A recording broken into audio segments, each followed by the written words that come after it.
Dr. Michael Easley was humorously saying you might want to take the sermon home from tonight to use on Sunday. I would not recommend this one.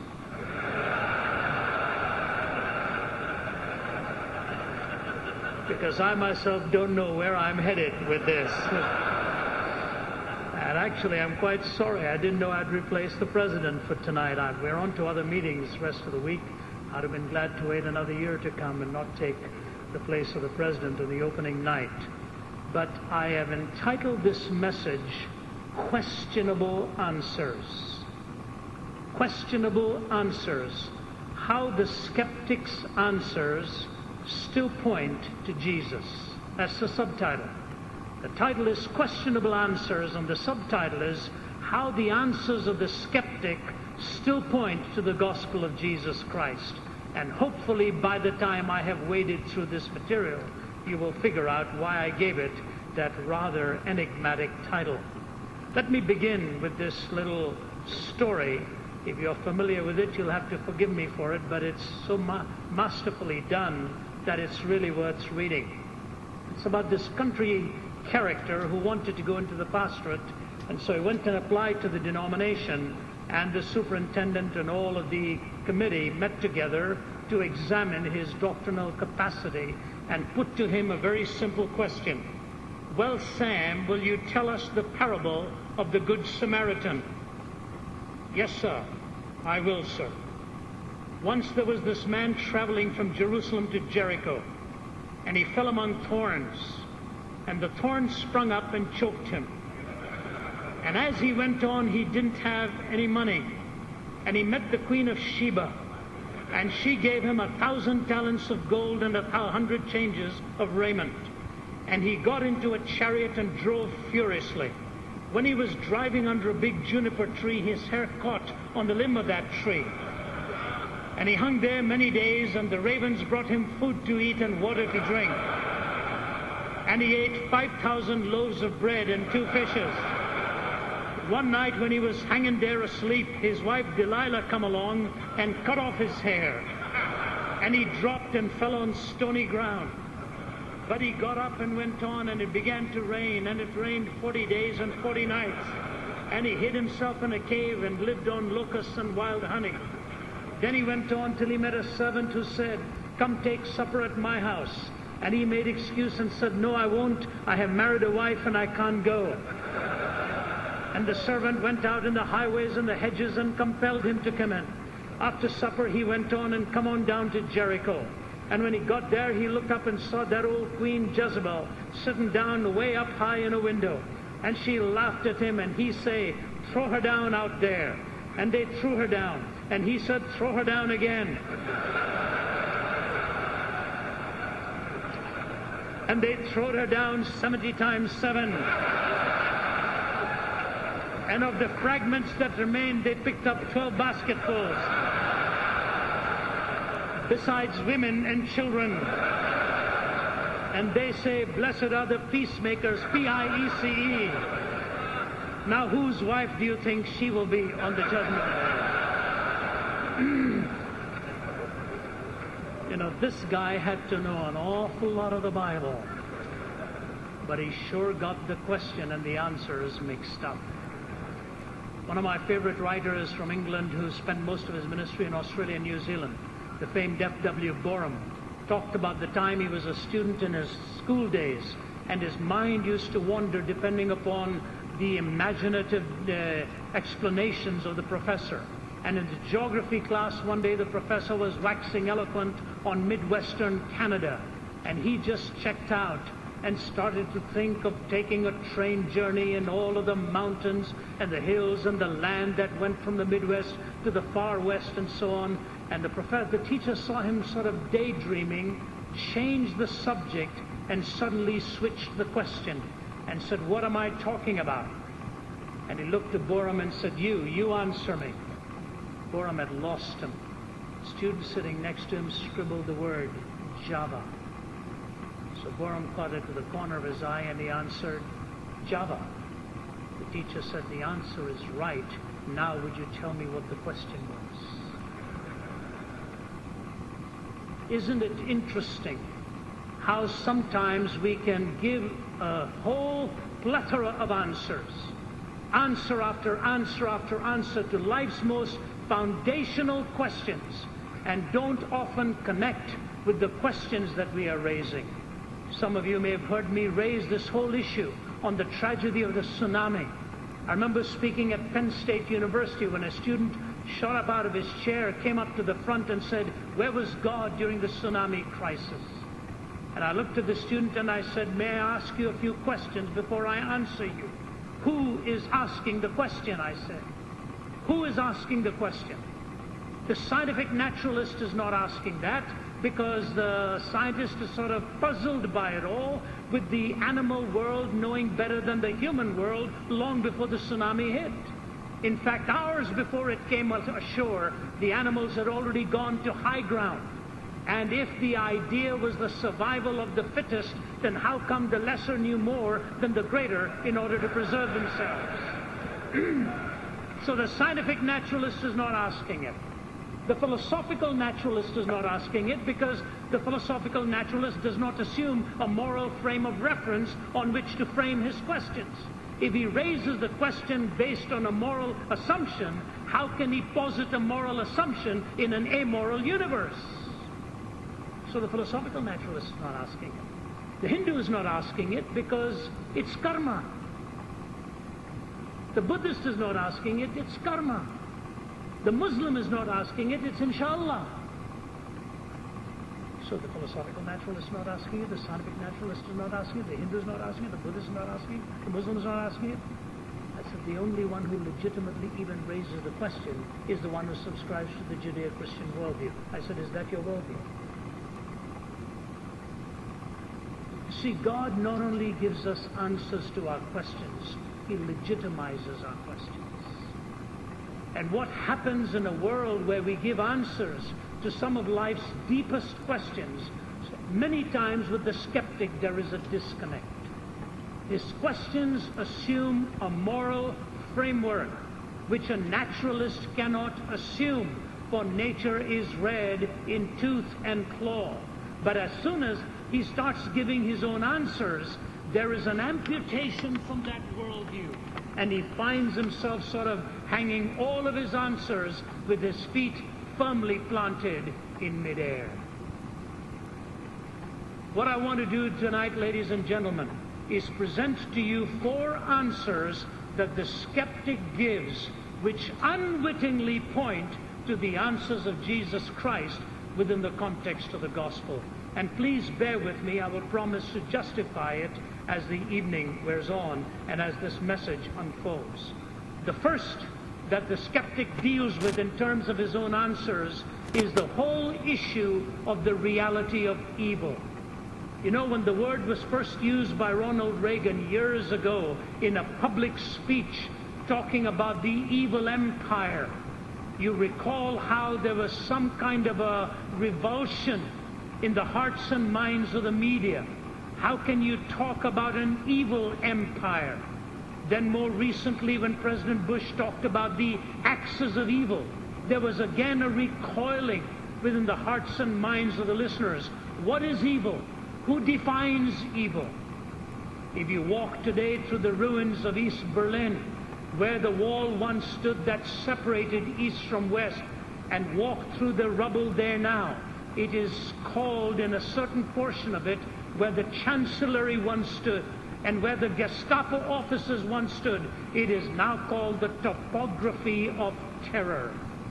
The topography of terror. How the land itself speaks of all the evil that was present under the Third Reich, and how the people in Europe ran from the arms of a lion into the arms of a bear. There was an article written very recently in New York Times, of all places, in an incredibly entitled article that said this: for the worst of us, the diagnosis may still be evil. Listen to what the writer says. Predatory killers often do more than commit murder. Some have lured their victims into homemade chambers for prolonged torture. Others have exotic tastes for vivisection, sexual humiliation, burning. Many perform their grisly rituals as much for pleasure as for any other reason. Among themselves, a few forensic scientists have taken to thinking of these people as not merely disturbed anymore, but plainly evil. Evil in that their deliberate, habitual savagery defies any psychological explanation or attempt at treatment.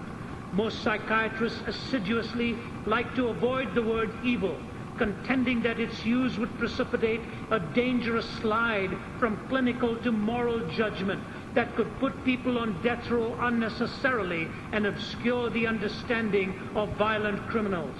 But still, many career forensic examiners now say their work forces them to reflect on the concept of evil, and some acknowledge they can find no other term for certain individuals that they have evaluated. In an effort to standardize what makes a crime particularly heinous, a group at New York University has been developing what it calls a depravity scale, which rates the horror of an act by the sum of its grim details. We are talking about people who commit breathtaking acts, who do so repeatedly, who know what they're doing and are doing it in peacetime, under no threat to themselves, said Dr. Michael Stone, the Columbia psychiatrist, who has now examined several hundred killers at Mid-Hudson Psychiatric Center in New Hampton, New York, and others at Creedmoor Psychiatric Center in Queens, where he consults and teaches. We know from experience now who these people are and how they behave, and it is about time to give their behavior the appropriate appellation. Now, this is coming in one of the most liberal of all newspapers, where psychiatrists are now saying there is no other description to properly suit what it is that some men and women end up doing. My daughter has a young friend in New York City. We live in Atlanta, Georgia.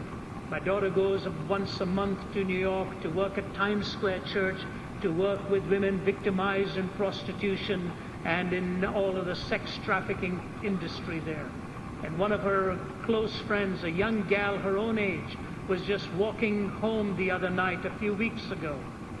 She visited one of our meetings once. I've met this young gal. Walking home, and all of a sudden from the back, a young man accosts her and wanted to really do her harm. He puts her against a wall, and to protect herself, she lifted her knee.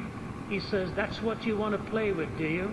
So he takes out his knife and just scarves her chest till she's bloodied, leaving her slammed down on the floor there. Nothing more. Just permanently disfigured her upper body. For what?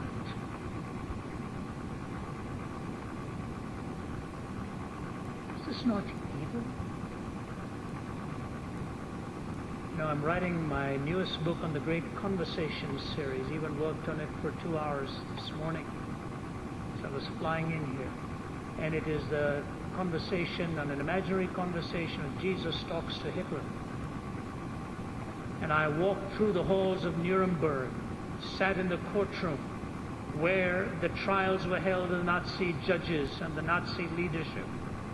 Went through places that Hitler gave his famed speeches, from the beer halls in Munich all the way to Nuremberg, where he stood under the Festival of Lights in that incredibly situated scenario that night, where hundreds of thousands actually thought they were standing in front of their own manufactured God. And you walk through Buchenwald and Mauthausen and Dachau and Auschwitz, and you see the tale that hell had to tell there. I read the words of Rudolf Höss, who was the commandant at Auschwitz. This man who was an ordinary family man. Listen to how he describes in his own autobiographical description of the gas chambers at Auschwitz. I was not properly conscious of the first gassing of human beings. Perhaps the procedure as a whole made too much of an impression on me. But I do remember much better the gassing of 900 Russians soon afterwards in the old crematorium, since using Block 11 would have caused too much trouble. While they were still being unloaded, several holes were simply knocked through the earth and cement ceiling of the morgue. The Russians had to undress in the outer room, and they all went quite calmly into the morgue, since they had been told they were to be deloused there. The whole transport walked right into the morgue. The door was locked and the gas poured in through the openings. How long the killing exactly took, I really do not know. But the hum could be heard for quite a while, however. When it was thrown in, some people cried, "Gas!" and a great roaring began and a rush to both doors. They withstood the pressure, however. After several hours, the room was opened and aired out. Then I saw the gassed corpses en masse for the first time. But I must be frank, this gassing actually had a calming effect on me, since the mass extermination of the Jews was about to begin, and since neither Eichmann nor myself knew yet what method of killing might be used on the expected masses, now we had discovered the gas and the procedure as well. It was quite calming on me. On one hand, you see this. On the other hand, you come to our own land and you see us making decisions of all kinds in the highest courts of the land, from the desacralizing of life to the desacralizing of home to the desacralizing of sexuality. We are playing with dangerous and deadly games as we reduce humanity to mere physical and material entities. You know what is ironic? When you walk into courtroom 600 at Nuremberg, which is where the actual trials were held. If you haven't seen the movie Judgment at Nuremberg and the sequel, The Nuremberg Trials, I urge you to see it. They are very well represented in historic fact. That's where Goering and the others sat and were tried. But if you walk into the courtroom, it is a stunning reminder of what it is that the people had forgotten during the Third Reich. As you enter the room and you turn around, just above the door is a painting of the first temptation of the garden as Satan is tempting the first humans. And if you remember the words that he used, you will be as gods. You will be as gods. That's what Hitler wanted to become through Darwinian naturalism, through Nietzschean metaphysics, that he was looking for the Superman, the one who would dominate the world. And then if you look above where the tribunal sat, just above it, in relief, in stone, are the Ten Commandments.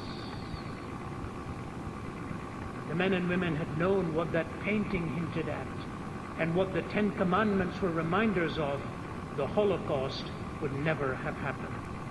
But ladies and gentlemen, as we see the evil on the outside, as we see the carnage that goes on in our time, having lived through the bloodiest century in history, the last one, deep in our hearts a question is raised, and that question is a haunting one, and here we need to pause and step back, because you will soon come to the conclusion that the evil is really not out there, but that we all have a share in it. All of us are part of it. Romeo Dallaire, the great Canadian general who was commanding the NATO forces, trying to bring a semblance of peace and order during the tragedy of the Rwandan massacres, watching tens of thousands and hundreds of thousands being slaughtered. He talks of the time one notable leader of a country flew in to the airport there, came with his engines still running, and sitting down with the generals to talk to them about what was really going on. The general describes what exactly happened after he'd left. He says this. He says, he talks of the one leader who comes, keeps the plane running, and he says, then he said he was sorry. He didn't really know all that had been going on. Didn't know? I've spent my life in NATO. I know NATO planes were overhead and knew. Now I'm haunted by dreams of the eyes of thousands and thousands of African men and women, disembodied, staring out of the African darkness. You cannot just walk away from something like that saying you did what you could. You cannot just Pontius Pilate 800,000 people. Os Guinness, giving that quote in his book on evil, brilliantly then gives us a landscape of thinking from the minds of humanists over the years. Virgil in the Aeneid says this, "What region of the earth is not full of our calamities?" Thomas Hobbes in De Homine, "Man is the most cunning, the strongest, and the most dangerous animal." Voltaire, after the Lisbon earthquake, wrote to a Protestant pastor, "I pity Portuguese men and women like you, but men still do more harm to each other on their little molehill than nature does to them. Our wars massacre more men than are swallowed up by earthquakes." The skeptic David Hume in his dialogues concerning natural religion, "Man is the greatest enemy of man." Jean-Jacques Rousseau in Emile, "Seek the author of evil no longer, it is yourself." These are humanists. If that is the answer, that we have to look around nowhere else but look into our own hearts, then I have to ask the question of the skeptic, can you talk of evil without assuming a moral framework? And can you talk about evil without first looking inside your own heart? Can you talk about the existence of evil without looking at a moral framework around you, an objective moral law by which we measure ourselves? You see, objective moral values only exist if God exists, and objective moral values do exist, therefore God must exist too. And can you really talk of evil outside without first looking at your own heart and admitting that the evil stalks you within? Ladies and gentlemen, for those of us in the ministry, this is serious stuff. Speaking at a setting far away from here, I will not name it, where a leader in that community has been charged with all kinds of horrendous things. Some of them he denies, some of them he admits. And it may be true, may not be true, I don't know. But it is so terrifying in our time that sometimes leadership can live with such duplicity and still insist on leading. You and I do not have that prerogative. It is a prerogative that is denied us if there is evil in your heart that has not been reckoned with and not dealt with. Deal with it before it completely destroys you and your calling. It is that cancer that gets deep within, and we preach so much about evil. The world has a right to expect of us that we do not live that duplicitous lives ourselves. I remember after speaking at the University of Iowa, where 1,500 students and faculty attended that open forum on the defense of the Christian faith. At the end of that, the next morning, my colleagues and I were being driven to the airport, and the organizer looks at me and said, "I brought my neighbor who never goes to church. She's a medical doctor. She's brilliant in her field. And she only agreed to come because of the subject and the setting. And she heard you last night, Ravi. Do you want to know what she had to say?" I said, "I'm not sure I should answer in the affirmative, but I guess you're wanting me to know." He said, "Yes, I think you should know." He said, "As I was driving her back to her home, my wife and I, she was very quiet, didn't say one word. So just before I dropped her off, I said, 'Do you mind if I ask you a question?' She said, 'What is it?' He said, 'What did you think of tonight?' She said, 'Very, very powerful. I just have one question. What is he like in his private life?' All of the apologetic would have been utterly destroyed if the answer to that were not in keeping with the message that was propounded. And so I urge you, as tough as it is an honorable call, ladies and gentlemen, and the skeptic talks of evil.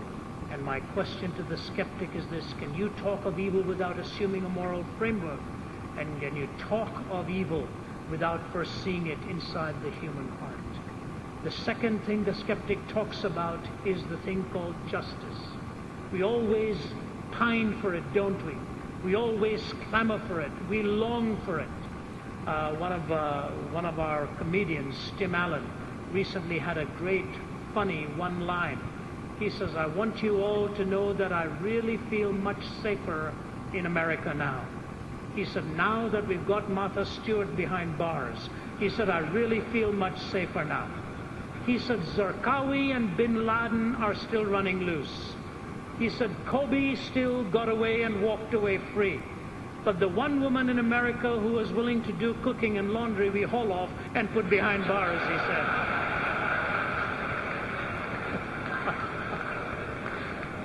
said. He says, I really feel better now for having done that. Something about our justice system. Now, I'm not mitigating what she does. I have no idea of all the damage that she really did. But when the philosopher of ethics puts it in these words, we pause. Ours is an age where ethics has become obsolete. It is superseded by science, deleted by psychology, dismissed as emotive by philosophy. It is drowned in compassion, evaporates into aesthetics, and retreats before relativism. The usual moral distinctions between good and bad are simply drowned in a maudlin emotion in which we feel some more sympathy for the murderer than for the murdered, for the adulterer than for the betrayed, and in which we have actually begun to believe that the real guilty party, the one who somehow caused it all, is the victim and not the perpetrator of the crime. Think of the games lawmakers are playing with judges today, where we are actually determining the destinies of children in their mother's womb, all in the name of the law. It is incredible, the edge of the precipice at which we now sit perched. I challenge you to think of this thing called justice. I read these words by a 14-year-old in Bosnia. So many people have been killed fighting for justice. But what justice? Do they know what they are really fighting for? The weather is growing colder all of a sudden. No longer can you hear the singing of birds in my land. Only the sound of children crying for a lost mother or father or brother or sister. We are now the children without a country and children without hope. The loss of justice paralyzes a nation. When you see injustice reigning, and that's why our Lord himself, when he took 613 precepts and reduced it to these 3, when he said, what does the Lord require of you but to do justice, to love mercy, and to walk humbly before your God? He placed justice there at the pinnacle of it, because God himself is a just God.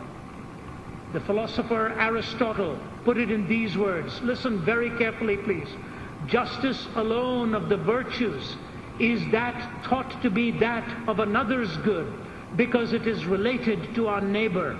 It does not seek what is advantageous just for myself, either a ruler or a partner. The worst man is he who exercises his wickedness both towards himself and towards his friends. And the best man is not he who exercises his virtue towards himself, but he who exercises it towards another. For this is a difficult task. Listen to these words, please. Justice, then, in this sense, is not a part of virtue, but virtue in its entirety. Nor is the contrary, injustice, a part of vice, but vice in its entirety. He says justice is not a part of virtue. It is virtue sum total. Injustice is not a part of vice. It is vice sum total. As a philosopher, he was nudging in the direction of the judge of the universe, in whom there is no guile, in whom there is no evil, in whom the balances will be set straight. Think about it. How critical is this notion of justice, which prompted Plato to once make the comment that justice is the firmest pillar of good government. Justice is the firmest pillar of good government. I remember when I was a student at university in Delhi, I was sitting down in class. We didn't have desks. I think I was in my pre-med course or something, sitting down on a stool, taking notes. And the student in front of me was asked to answer a question. So he stood up to answer the question, as we always did when the professor pointed to us. He stood up to answer the question, And as he was about to sit down, the fellow sitting next to me with his foot pulled his stool back. And I, realizing what was going to happen, and he was going to come falling hard onto that concrete floor, I leaned forward to push that stool back, didn't get it back in time, and the young man hurt himself pretty badly. The teacher saw my hands on that stool, and he just said to me, "Zacharias, get out." I said, "But sir," he said, "Zacharias, get out." I picked up my books, walked out of that class, so angry on the inside. Not because of the other student. He was a prankster, and we all did our pranks. But for the professor who would not even give me a chance to explain what had happened. In the macrocosmic scheme of things, that was a tiny little incident which is not changing anybody's destiny. And yet it was bothersome when you realize, even in something so small, that an injustice was carried out. Think of what happens in our courts. The injustices that take place. Think of what happens sometimes in our lives. I had a very dear friend who was a judge, who actually was on a path to someday probably being nominated for a Supreme Court justice position. A brilliant man, living in the Carolinas, very fine man. Very suddenly died of cancer just about a year or so ago, in his early 50s, I believe he was. And I remember asking him once, as he spoke at one of our conferences, I said, "Brent, you must have a very tough job, reconciling liberty with law all the time." I said, "Is it difficult? What kind of emotions do you go through?" And I remember him telling me how tough it was to make pronouncements. And he said, "Ravi, I'll never forget in one case where I had to make a pronouncement on a member of the family that I knew would crush the family's heart, but had to be made." He said, "After I made the decision and made the pronouncement, I'll never forget as I walked back and locked my door of the chambers and put my hands in my face, and I just cried and cried and cried for having to bring the weight of the law for that which was right." And I say to you, justice is that firmest pillar of good government. But here is my question to the skeptic. You cannot really cry for justice, can you, unless you know the justifiable source for all law? Can you really cry for justice unless you know the justifiable source for all law? Just in today's newspaper, somebody emailed to me a very poignant article, and it's a tough article. I know it may not even be politically correct, but I was so grateful that somebody had the courage to raise it. And he asked the question, why did not we hear thousands being slaughtered after the statues of Buddha were blown up in Afghanistan? And he went through a litany of historical incidents that happened where religions were defamed or in some way humiliated. I remember walking into churches in Beirut, in Lebanon, where there were all kinds of vulgarities written on the altar, so that my good friend in Beirut, Sammy Dagger, said to me, "It is so vulgar that I will never even dare to repeat this for you, my..." Incidents that happened where religions were defamed or in some way humiliated. I remember walking into churches in Beirut, in Lebanon, where there were all kinds of vulgarities written on the altar, so that my good friend in Beirut, Sammy Dagger, said to me, "It is so vulgar that I will never even dare to repeat this for you, my dear friend." He said, "It is horrible what has been said there." And the question that was being raised in this article was, yes, by all means, it is a dreadful thing if somebody took what another person deemed as a holy book and supposedly tried to flush it down the toilet, which the writer has now retracted with the horrendous statement that he didn't think it would cause such rigors around the globe.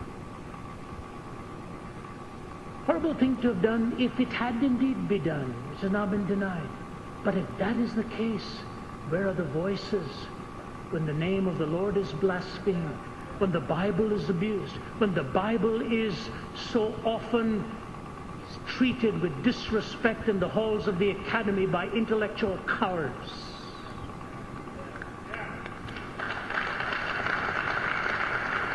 All I'm saying to you is, there is no way you can cry for justice unless you know the justifiable source for moral law. Question number one, can you talk of evil without assuming a moral framework? Can you talk of evil on the outside without first looking on the inside? Question number two, can you really cry for justice unless you know the justifiable source for the moral law? Number three, the hunger for love, that incredible hunger for love.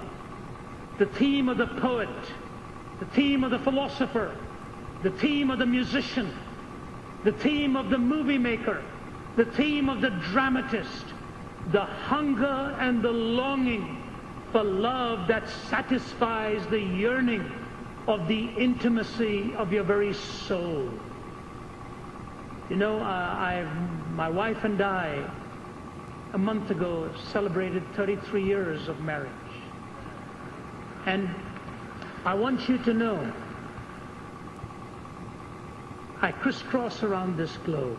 I do about 5 round-the-world trips here, and the body gets tired. I really came in here very exhausted. I have been on a huge trek for the last few weeks. And the body gets tired. You are treated in the best possible way by the kindest host who could ever host you. They give you the finest meals. They want to make sure you've got comfortable surroundings and accommodation. Want to make sure you're traveling with comfort. And I am so grateful for it all. Will eternally be grateful for it all. But with even the best of things that they put in front of you, 9 times out of 10, I walk into my home, I get down on my knees and I kiss that kitchen floor, thanking God for allowing me to be back with my wife and my family again. Love is that precious gift that God has given to you and to me. Don't violate it. Don't violate it. It is that thing which can only be enjoyed when it is kept pure. You plunder it and you deny yourself its riches. That's why Hollywood doesn't seem to understand it. They play at love like a man would walk under a grape vineyard, plucking away at grapes for momentary pleasure, and losing the reality and the depth of that pleasure by making that which is sacred commonplace. It simply cannot deliver. It simply cannot deliver. Was it not Bertrand Russell, that great atheistic thinker, who in his book Why I'm Not a Christian, lambasted with some rather flimsy arguments, I must say. But to him they were satisfying. But even the great mind of Bertrand Russell admitted towards the end of his life, he said, I hungered for 2 or 3 things. One of them was knowledge. The other of them was love. Love I never found. What a pauper he ended up. What a pauper he ended up. During the Super Bowl, the athletes got together and were giving a special gift to some of our Iraqi vets who had been injured. And so they were teamed up with some professional athletes or some of our celebrities around the country. And that day or so before the Super Bowl, they were showing them in their parties and all around the country. And they showed one young African-American woman in her beautiful uniform without her left arm. And she came up to the microphone and she gave her story, because the interviewer said to her, what happened to you, ma'am? She said, I was on the roof of a building when all of a sudden we were attacked. And she said, just bedlam broke loose. Everything was blown away, and suddenly I noticed my left arm was gone. And my comrades hurriedly put me on a stretcher and were putting me into an ambulance to rush me when I was crying my heart out. And they said, "Are you in pain? Are you in pain?" And she said, "That's not what I'm crying about." She said, "I've lost my left hand, my wedding ring. Please, somebody, get me back my wedding ring." And a group of men, under the hail of gunfire, even against commands and orders, made their way up to the top of the roof, and in the rubble found that left hand of hers, pulled out that ring and brought it back to her, and there she was now sporting it on the hand that remained. Isn't it a tribute to a love when an arm is lost that her greatest heartache is that she'd lost her ring with? The Bible reminds us of this pure love that God has given to us, the love that we are meant to enjoy, the nobility of it, the sacrifice of it, the circumference of it. My question is this: you cannot really say the answer is love, can you, unless you ask the question of life's intrinsic worth? You cannot say the answer is love. You cannot say the answer is love if you have not answered the question of life's intrinsic worth, not extrinsic worth conveyed by some fiat of some moralizer or of some lawgiver, not extrinsic worth given by the weight of culture, not extrinsic worth given because of a family or relatives or however good they may be. A human being is of intrinsic value, essential value. And I want you to understand that essential worth cannot be given by naturalism. Darwinian, naturalistic, materialistic, evolutionary theory is nature read in tooth and claw. You cannot give a human being essential worth merely on the basis of naturalistic evolution. You know, Darwin was afraid of his theory in its metaphysical ramifications. He said, if what I have given here is scientifically true, the philosophical ramifications are enormous when you think of the violence that will break out. Nietzsche said the same thing. The violence that would break out, the entailments of naturalism were hellish in proportion. He said, we will see in the 20th century the bloodiest century in history, because God had died, he said philosophically, in the 19th century. You know, think about this way. How does a naturalist argue against racism? How? With what metaphysical basis does a naturalist argue against racism? Because there are some parts of the world, given time plus matter plus chance, where the propensities have not accomplished what maybe some other parts of the world have accomplished. Does that make that person any less of intrinsic worth? It is only because we are created in the image of God that our Lord could take up a little child and say to you and to me, of such is the kingdom of heaven. The gospel is so rich in its implications. So rich. I was born in a tiny little street in Madras, India. The first time I took my wife there, she's from Canada, the first time we went there a few years ago, the street was so narrow you couldn't even drive a car on it. I used to go to school in a hand-pulled rickshaw. There are two sewers that line that long street. When I went to visit and find out who's living there now, we couldn't even get to the door because there were 2 or 3 buffaloes parked on the front step. And I just stood there and marveled. I said, Lord, out of this tiny little room, you brought me out.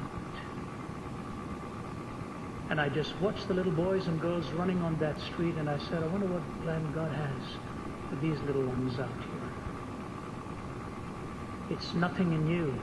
It's nothing in me of ability. It is a fact that he has wired you and fashioned me with the imago Dei, and you are of infinite worth. I had Jesus telling Hitler in one of those conversations that my relationship with the Father and the Spirit is inviolable. And yet, I came down to lay my life for you and for humanity because I loved you with an everlasting love.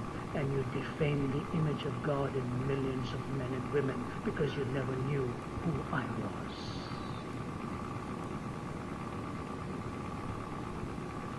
Love, this magnificent thing. You cannot say the answer is love unless you ask the question of life's intrinsic worth.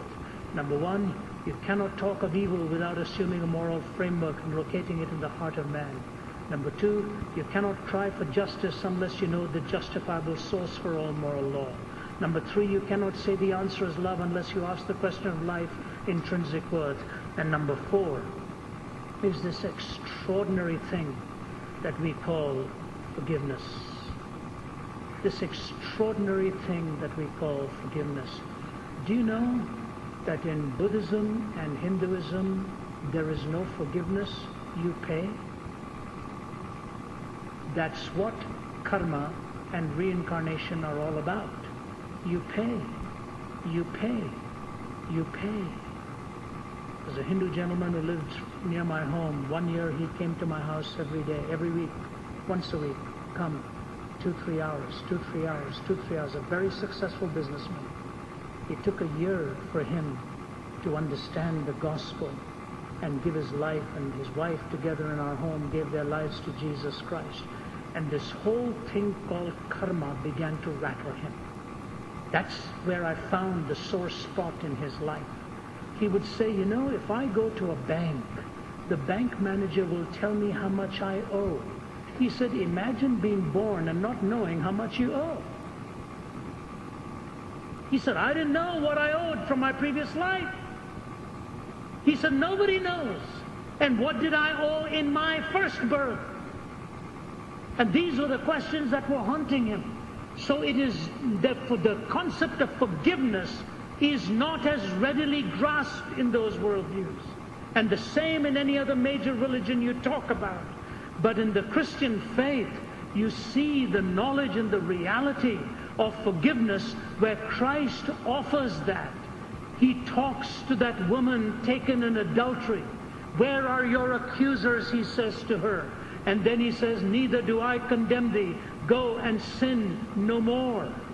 He talks of the prodigal who returns from his wanderings and his indulgences and his profligate lifestyle. And he shows the father who's waiting and wraps his arms around him. That whole scene pictured so magnificently by Rembrandt became the painting that changed the life of Henry Nouwen, who resigned his professorship at Harvard to go and work with those who were mentally challenged in a small place in the city of Toronto, as he began to recognize that gift of forgiveness so lavishly poured out by our Heavenly Father. I remember some years ago speaking at Christian Booksellers Association, and I remember I was standing there signing some books. My wife was standing next to me, and I looked over to the booth next to me, and I said to Margie, I said, honey, I think that's Jim Baker of PTL fame. And she looked, she said, you know, it sure looks like him. And we kept looking in that direction, and then I realized he was speaking that night.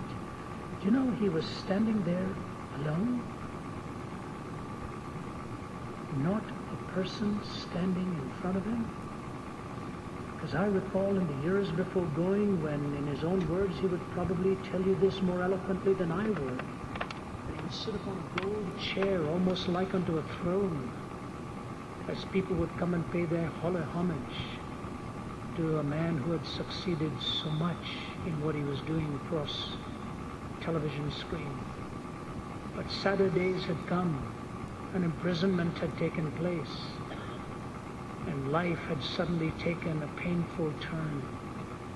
That night when he spoke, some of you may have been there, and you might remember that as one of the most memorable moments at CDA, when he talked of the time he was in his overalls, mopping a floor, a bathroom floor in the prison.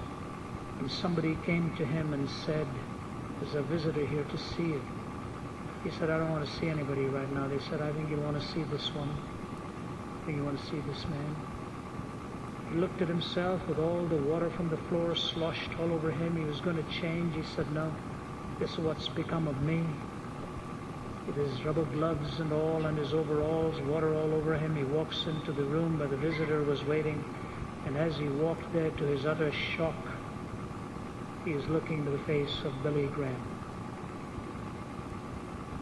As Billy and Ruth were standing there, he says, "It's all I needed to see." As Billy reached out, strode towards me and wrapped me in his arms, and he said, and I cried like a little baby in his arms.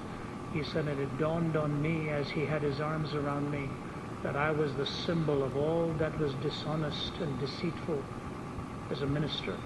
And he was the symbol of all that was pure and decent, and his arms were wrapped around me.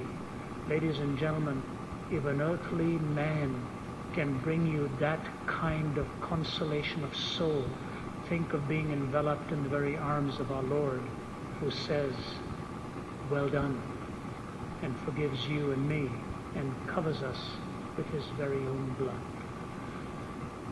Forgiveness is a brilliant and a powerful thing. And so, ladies and gentlemen, what I want to say to you is this. If we talk of forgiveness, you cannot really talk of reconciliation unless you ask the question of our alienation and the atonement. Who pays? You cannot really talk of reconciliation unless you ask the question of our alienation and the atonement. Who pays? So question number one, you cannot cry evil without a moral framework and looking into your own heart, can you? You cannot cry for justice without a justifiable source of moral law, can you? You cannot answer with love unless you grant the question of intrinsic worth, can you? You cannot talk of reconciliation unless you ask the question of our alienation and the atonement. And so you have it. You have these four realities of evil, justice, love, and forgiveness. Stand back for a moment now. Ponder, where in the world do these four undeniable realities of the skeptic converge? There's only one place on earth where they ever converged. It was on the cross of Jesus Christ.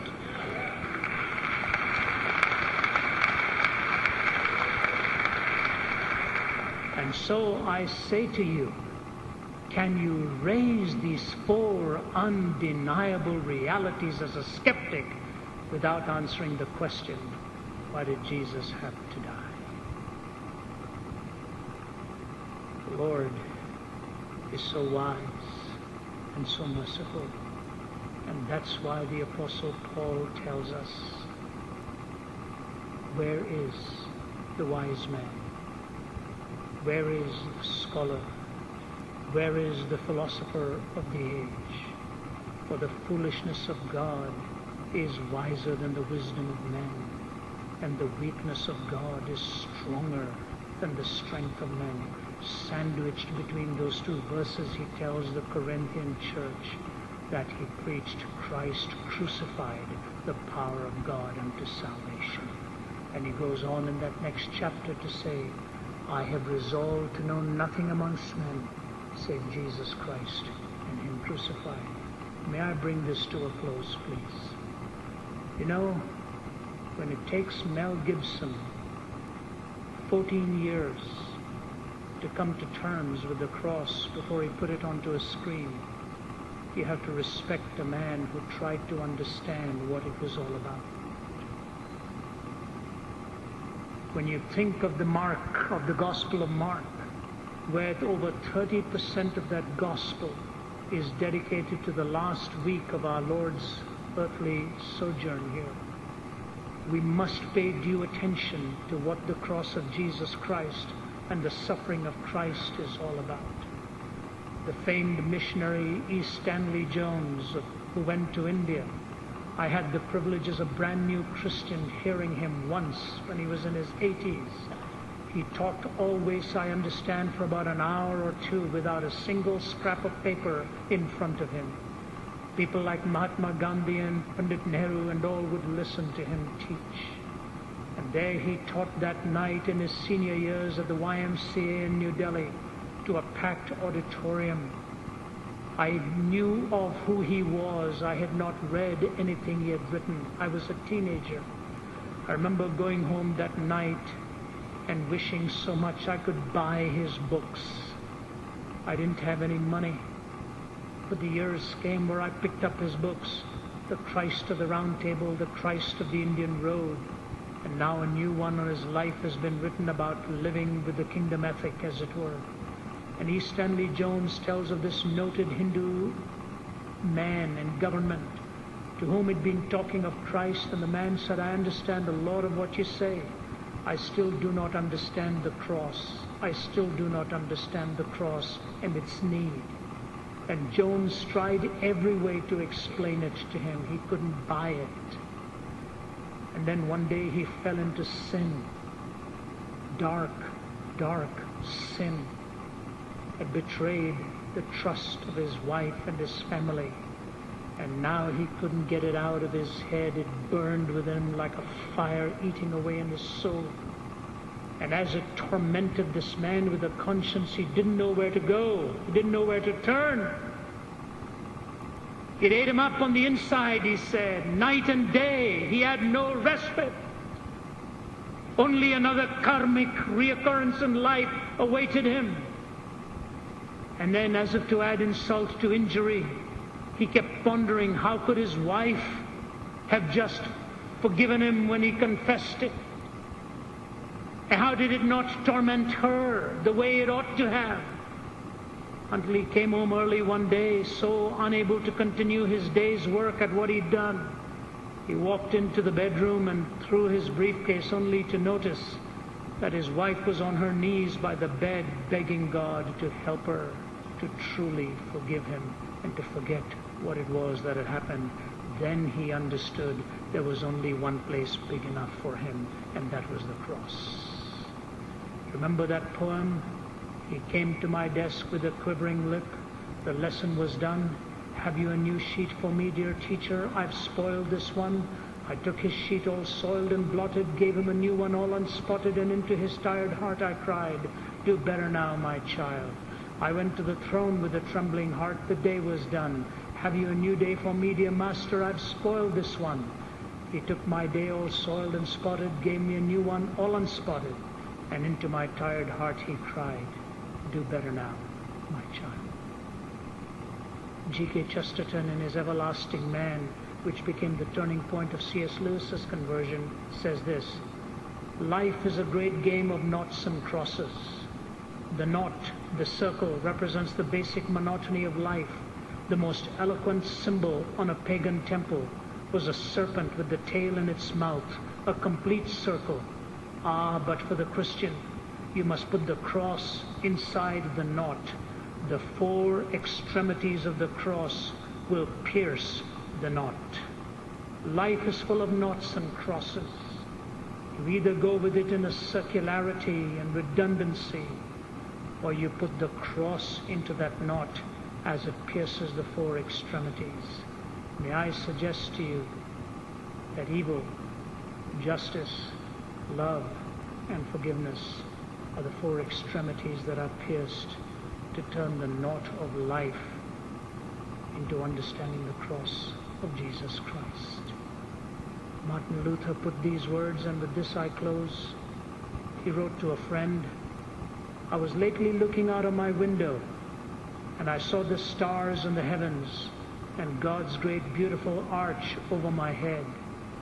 But I could not see any pillars on which the great builder had fixed this arch, and yet the heavens fell not, and the great arch stood firmly. There are some who are always feeling for the pillars and longing to touch them, and because they cannot touch them, they stand trembling and fearing lest the heavens should fall. If they could only grasp the pillars, then the heavens would stand fast.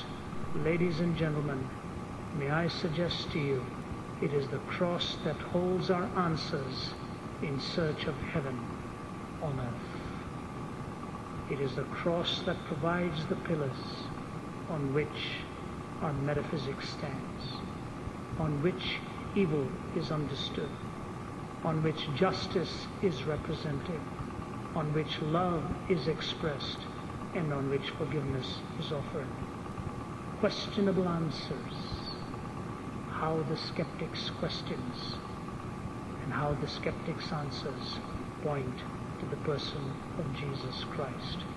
No wonder every time they try to bury the Bible seems to rise up and outlive its pallbearers. It has the truth because it knows the one who was put into the grave, who knew the way out of the grave.